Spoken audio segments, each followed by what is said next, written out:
After the disappearance of the Norse settlements in the 15th century, Greenland entered a long period of historical silence. For nearly 300 years, the island remained largely absent from European political life. It survived in memory through medieval sagas and scattered cartographic references, but it was no longer a lived reality for European powers. This absence did not mean abandonment in a legal sense. From the perspective of the Danish crown, Greenland had never ceased to be part of its historical domain. The roots of Danish sovereignty over Greenland lie in medieval continuity rather than conquest. Denmark considered itself the inheritor of the Norse kingdoms that had once ruled over Iceland, Greenland, and parts of the North Atlantic world. When contact with Greenland was lost, Danish authority did not formally dissolve. Instead, Greenland became a lost possession, suspended between memory and myth. This legal and symbolic claim gained renewed importance during the early modern period. As European maritime powers expanded across the globe in the 17th and 18th centuries, sovereignty was increasingly defined not only by historical precedent, but by physical presence. Denmark, Norway faced a strategic dilemma. If Greenland was not reoccupied, other powers might assert claims over it. The decisive moment came in 1721 with the expedition led by the Lutheran missionary Hans Egede. Sponsored by the Danish crown, Egede's journey was framed as a religious mission, but its political implications were unmistakable. Officially, Egede sought to locate the descendants of the medieval Norse settlers and bring them back into the Lutheran faith. Unofficially, his mission reasserted Denmark's territorial claim through permanent presence. Egede's arrival marked the beginning of uninterrupted Danish control over Greenland, a control established not through military conquest, but through administration, religion, and trade. When Egede failed to find surviving Norse communities, he encountered Inuit societies who had long adapted to Greenland's Arctic environment. This encounter initiated a new colonial relationship, fundamentally different from the Viking era. Danish authority did not manifest as mass European settlement. The climate and geography of Greenland made large-scale colonization impractical. Instead, Denmark pursued a model of administrative colonialism. Control was exercised through trading monopolies, missionary networks, and centralized governance. Greenland became a closed colonial system, largely isolated from other European powers. Trade monopolies played a central role. The Danish crown restricted all commerce to authorized companies, ensuring economic dependency. Inuit hunters exchanged seal skins, whale oil, and other Arctic products for European goods such as tools, textiles, and foodstuffs. This system reshaped Inuit economic life, drawing it into a global market on unequal terms. Religion further reinforced Danish authority. Lutheran missions spread throughout the island, transforming spiritual life and education. While missionaries often learned local languages and recorded Inuit traditions, Christianity gradually displaced indigenous belief systems. Cultural change accompanied political control. By the late 18th century, Danish sovereignty over Greenland was firmly established. Unlike earlier European empires driven by extraction and settlement, Denmark's rule emphasized containment and exclusivity. Greenland was not a gateway to further expansion, but a possession to be protected and controlled. This model of colonial governance had long-term consequences. Greenland developed under conditions of enforced isolation, economic dependency, and limited political autonomy. While Denmark portrayed its rule as protective and civilizing, it nevertheless imposed external authority over indigenous society. The reassertion of Danish sovereignty thus marked the beginning of Greenland's modern political history. It was no longer a forgotten land of sagas, but a governed territory embedded within a European state, a status that would shape every subsequent chapter of its history. With Danish sovereignty firmly reasserted in the 18th century, Greenland entered a prolonged period of colonial administration that would fundamentally reshape Inuit society. Unlike the settler-driven colonial systems of the Americas or Africa, Danish rule in Greenland developed as a tightly controlled and deliberately isolated colonial model. This approach was shaped as much by geography and climate as by political calculation. Greenland's harsh environment severely limited European migration. Few Danes wished to settle permanently in the Arctic, and those who did were typically administrators, missionaries, or traders rather than farmers or colonists. As a result, Denmark ruled Greenland not through demographic dominance, but through institutional control. Authority flowed from Copenhagen through a small number of colonial officials who governed vast territories with minimal infrastructure. Central to this system was the establishment of trade monopolies. From the early 18th century onward, all commercial activity in Greenland was placed under Danish control. Private trade was prohibited, and foreign merchants were excluded entirely. Inuit communities were legally required to trade exclusively with Danish trading stations. This monopoly system profoundly altered Greenland's economic structure. Traditional Inuit economies were based on subsistence hunting, communal sharing, and seasonal mobility. Danish trade introduced a fixed exchange system in which hunting products, such as seal skins, whale oil, and later fox pelts, were commodified in exchange for European manufactured goods. Over time, Inuit hunters became increasingly dependent on Danish supplies. Tools, firearms, ammunition, textiles, and foodstuffs imported from Europe replaced locally produced items. This dependency reduced economic autonomy and tied survival more closely to colonial institutions. While Danish authorities often justified the monopoly as a protective measure, arguing that it shielded Inuit communities from exploitation by foreign traders, it also ensured Denmark's exclusive access to Greenland's resources. Prices were set by colonial officials, not by market competition. Economic power remained firmly in Danish hands. Parallel to economic control was the expansion of missionary activity. Lutheran missionaries played a central role in reshaping Inuit society. Education, literacy, and religious instruction were introduced through the church. Missionaries translated religious texts into Inuit languages and developed written forms of these languages, a process that preserved linguistic heritage even as it transformed cultural identity. Christianity gradually displaced traditional Inuit belief systems, which had emphasized animism, shamanism, and spiritual relationships with nature. While some elements of indigenous spirituality survived in adapted forms, the moral and social framework of Inuit life increasingly reflected European Christian values.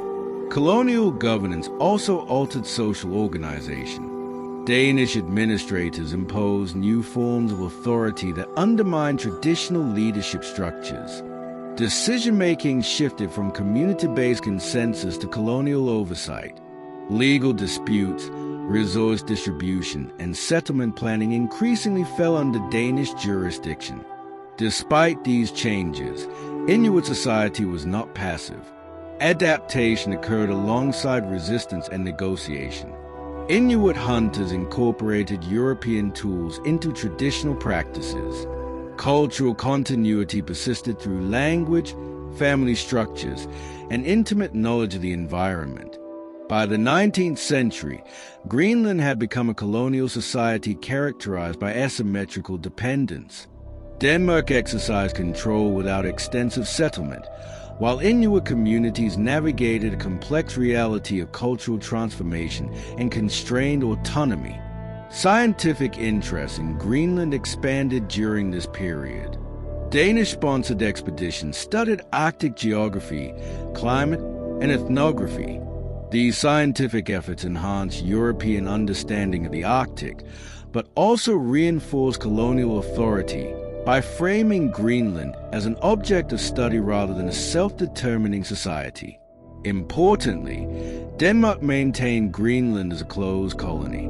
Unlike other parts of the Arctic that attracted international competition, Greenland remained largely inaccessible to non-Danish actors. This isolation delayed modernization but also prevented the kinds of large-scale exploitation seen elsewhere. The colonial system established during this period would endure well into the 20th century. Its legacy, economic dependency, cultural transformation, and political marginalization would shape Greenland's later struggle for autonomy and self-determination. Danish colonial rule in Greenland was thus neither overtly violent nor benign. It was a system of quiet domination exercised through trade, religion, and administration. Its effects were gradual but profound, leaving a deep imprint on Greenlandic society. By the 19th century, Greenland occupied a paradoxical position within the European world. It was firmly under Danish sovereignty, yet remained geographically distant, economically marginal, and politically peripheral. While much of the globe experienced rapid industrialization and imperial competition, Greenland existed at the edge of these transformations, affected by them, but never fully integrated. For Denmark, Greenland represented both a responsibility and a symbol. Although Denmark was no longer a major imperial power, Greenland stood as its most significant overseas possession. Maintaining control over the island was not merely an administrative matter. It was a question of national prestige and historical continuity. Greenland embodied Denmark's claim to a place within the broader narrative of European expansion. The 19th century also marked the rise of scientific imperialism, the use of exploration, mapping, and research to assert authority over distant territories. Greenland became a focal point for scientific inquiry. Danish expeditions systematically mapped coastlines, measured ice sheets, recorded meteorological data, and documented Inuit culture. These activities expanded European knowledge of the Arctic while simultaneously reinforcing Denmark's claim to governance. Scientific exploration was never neutral. Cartography transformed Greenland from a marginal space into a defined territory. Measurements replaced myths.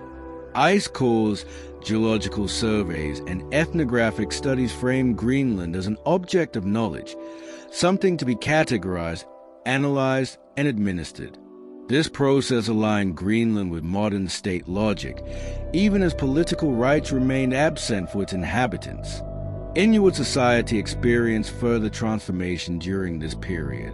Education expanded through missionary schools, literacy increased, and Christianity became deeply embedded in daily life.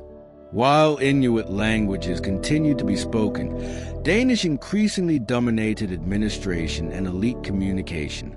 Cultural hybridity emerged, blending indigenous practices with European norms. Economic dependency deepened. Despite modest modernization, Greenland's economy remained controlled by Danish institutions. Infrastructure development was limited and uneven. Urbanization occurred slowly, often centered around trading posts and administrative hubs rather than organic community growth. Importantly, this period witnessed the emergence of early Greenlandic consciousness. While not yet a nationalist movement, a sense of distinct identity began to form. Inuit elites educated within the colonial system started to articulate concerns about cultural preservation, economic inequality, and political exclusion. These voices remained marginal but represented the seeds of future political awakening. Meanwhile, international interest in the Arctic grew. Other European powers and the United States explored polar regions, driven by scientific ambition and strategic curiosity. Greenland's location between North America and Europe quietly increased its geopolitical relevance, though Denmark continued to restrict foreign access. By the early 20th century, Greenland was no longer forgotten land. It was a known, measured, and administered territory, yet one still lacking political agency. Danish rule appeared stable, but beneath the surface, tensions between tradition and modernization, dependency and autonomy, were slowly accumulating. This era laid the intellectual and institutional foundations for Greenland's transformation in the 20th century. Science, identity, and imperial legacy intersected, preparing the ground for changes that would soon be accelerated by global conflict. The Second World War marked a decisive rupture in Greenland's modern history. Until 1940, Greenland had remained a peripheral colonial territory, largely insulated from the great power struggles that defined global politics. This isolation ended abruptly when Nazi Germany occupied Denmark in April 1940. Overnight, Greenland was cut off from its colonial ruler, creating a political vacuum unlike anything the island had previously experienced. For the first time since the establishment of Danish rule in the 18th century, Greenland existed without direct oversight from Copenhagen. Danish administrators on the island faced an unprecedented dilemma. They were legally bound to a government that could no longer exercise authority, while the survival of Greenland's population depended on external supplies and protection. This moment transformed Greenland from a colonial backwater into a strategic asset. Greenland's geographic position suddenly acquired immense significance. Located between North America and Europe, the island sat astride critical transatlantic routes. Control of Greenland meant control over Arctic airspace, weather data, and potential staging grounds for military operations. In the context of a global war, geography became destiny. The United States, though not yet formally at war in 1940, quickly recognized the danger. American officials feared that Germany might attempt to establish bases or weather stations in Greenland, which would threaten Allied shipping and air operations. Arctic weather forecasting was vital for military planning, and Greenland's location made it uniquely valuable. In 1941, the United States moved decisively. With the consent of Greenlandic authorities and in coordination with the Danish government in exile, the U.S. assumed responsibility for Greenland's defense. American forces established military installations, airfields, and weather stations across the island. What had once been a remote colony now became part of the Allied war infrastructure. This shift had profound consequences for Greenlandic society. American presence brought unprecedented material change. Infrastructure were constructed at a scale never before seen on the island. Airstrips, ports, and supply depots altered the physical landscape. Employment opportunities expanded as Greenlanders worked alongside American personnel. Perhaps most importantly, Greenland's isolation was broken. Contact with the outside world increased dramatically. Goods, technologies, and cultural influences flowed in. Greenlanders were exposed to a different model of modernity, one that contrasted sharply with the paternalistic Danish colonial system. The war years also redefined Greenland's political status. Although Denmark retained formal sovereignty, effective authority during the war rested with local administrators and American military officials. This experience demonstrated that Greenland could function independently of direct Danish control, an insight that would have lasting political implications. At the same time, the war revealed Greenland's vulnerability. Its fate was no longer determined solely by Denmark, but by global strategic calculations. Greenland had become a node in a worldwide conflict, its importance defined by forces far beyond its borders. When the war ended in 1945, Denmark resumed control over Greenland. Yet the pre-war colonial relationship could not simply be restored. Too much had changed. Greenland had experienced autonomy, modernization, and global relevance. The illusion of isolation was gone forever. World War II thus marked Greenland's strategic awakening. It was no longer merely a colonial possession or scientific curiosity. It was a territory whose location conferred power and whose future would be shaped by international politics. This realization set the stage for the dramatic transformations of the post-war era as Greenland moved toward modernization, political reform, and eventually self-governance. The end of the Second World War did not simply restore pre-war political arrangements in Greenland. Instead, it initiated a period of profound transformation that would redefine the island's relationship with Denmark and reshape Greenlandic society at every level. The war had exposed the limitations of colonial governance and demonstrated Greenland's strategic importance to the wider world. In the post-war era, these realities could no longer be ignored. Globally, the decades following 1945 were marked by rapid decolonization. Empires that had dominated much of the world for centuries began to dissolve under pressure from nationalist movements, economic strain, and changing international norms. Although Denmark was not among the largest colonial powers, it could not remain immune to these global shifts. Greenland's colonial status increasingly appeared anachronistic in a world that emphasized self-determination and political equality. In 1953, Denmark formally ended Greenland's status as a colony. Instead, Greenland was incorporated into the Danish state as a county. On paper, this change represented a move toward equality. Greenlanders were granted Danish citizenship, representation in the Danish parliament, and access to the welfare state. In practice, however, political power remained heavily centralized in Copenhagen. The incorporation of Greenland was accompanied by an ambitious modernization program. Danish authorities sought to rapidly transform Greenland from a traditional, hunting-based society into a modern, urbanized one.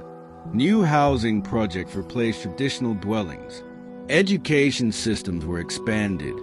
Healthcare improved, and infrastructure developed at an unprecedented pace. While modernization brought tangible benefits, it also produced deep social disruption. Centralization policies encouraged the relocation of Greenlanders from small settlements into larger towns. Traditional livelihoods were undermined, and social cohesion was strained. Many Greenlanders experienced a sense of cultural dislocation as European norms were imposed at speed. Language became a critical issue.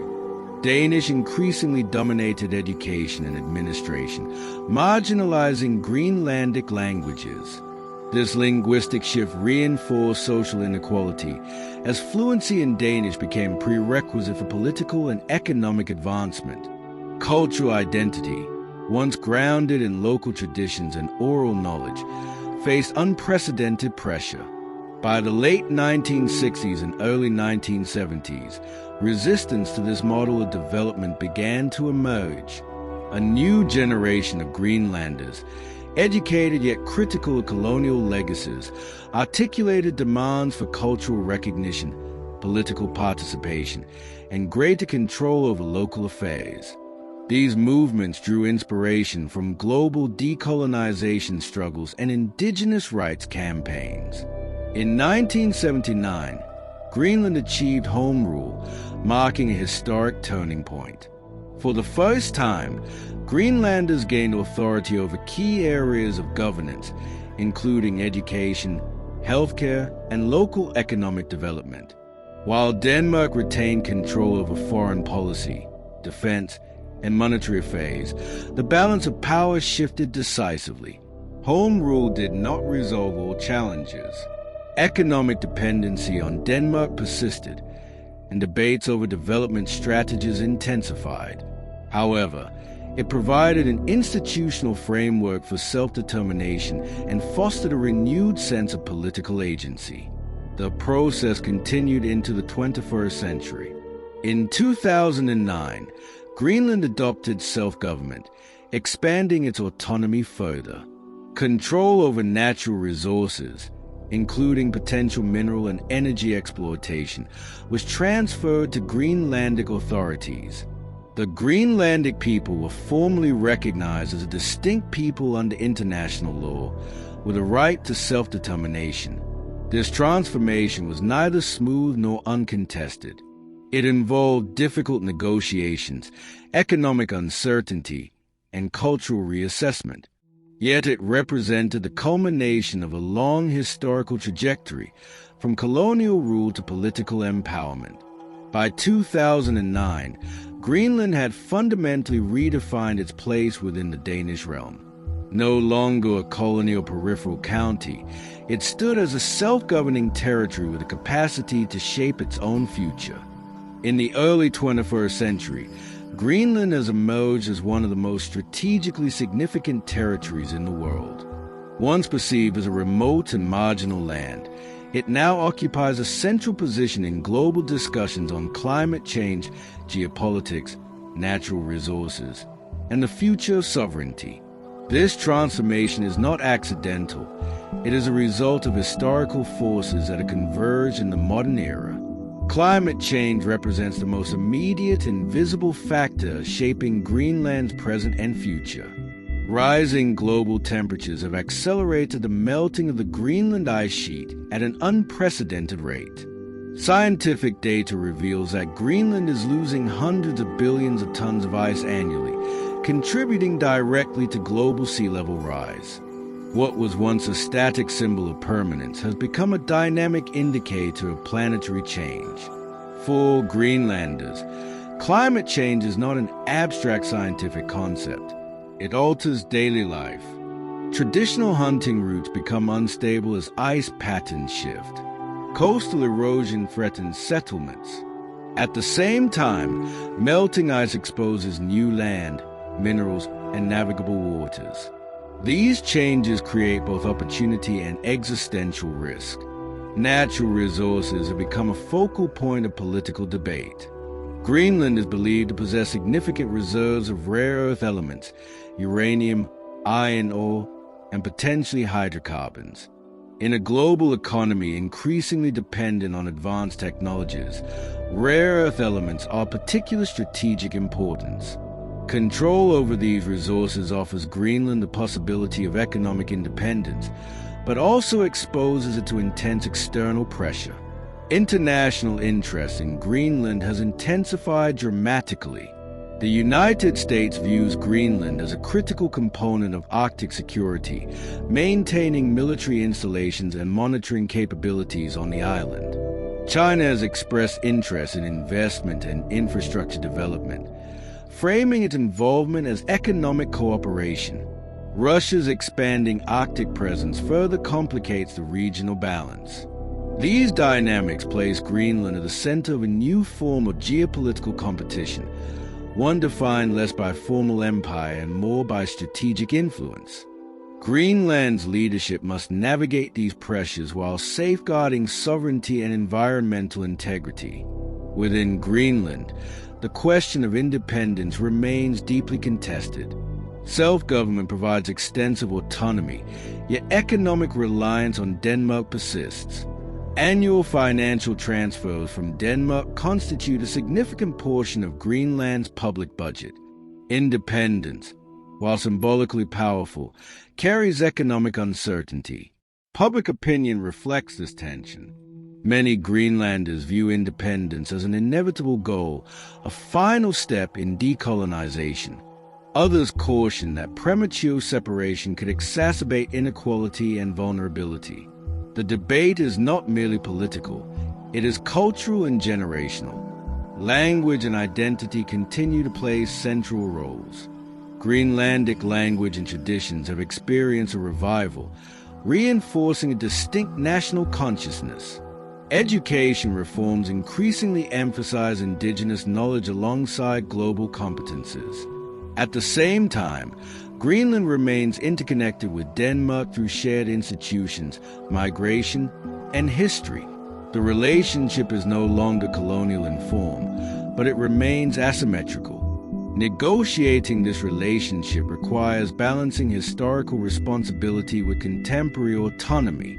Greenland today embodies the contradictions of the modern world. It is both a victim of climate change and potential beneficiary of new economic opportunities. It is both a small population and a territory of immense global importance.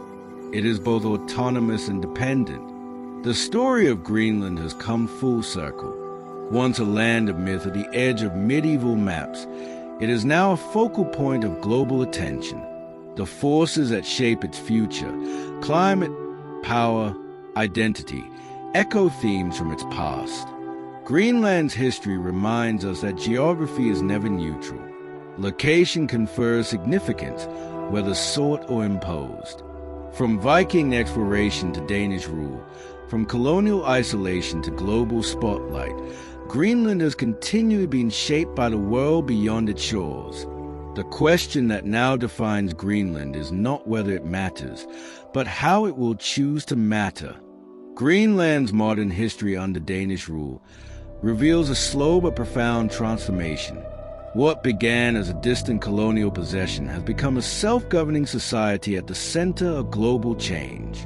The future of Greenland remains unwritten. Its past, however, offers clarity. This was a discovery of Greenland, from Danish rule to the modern world. This is Histopictures, history told through images.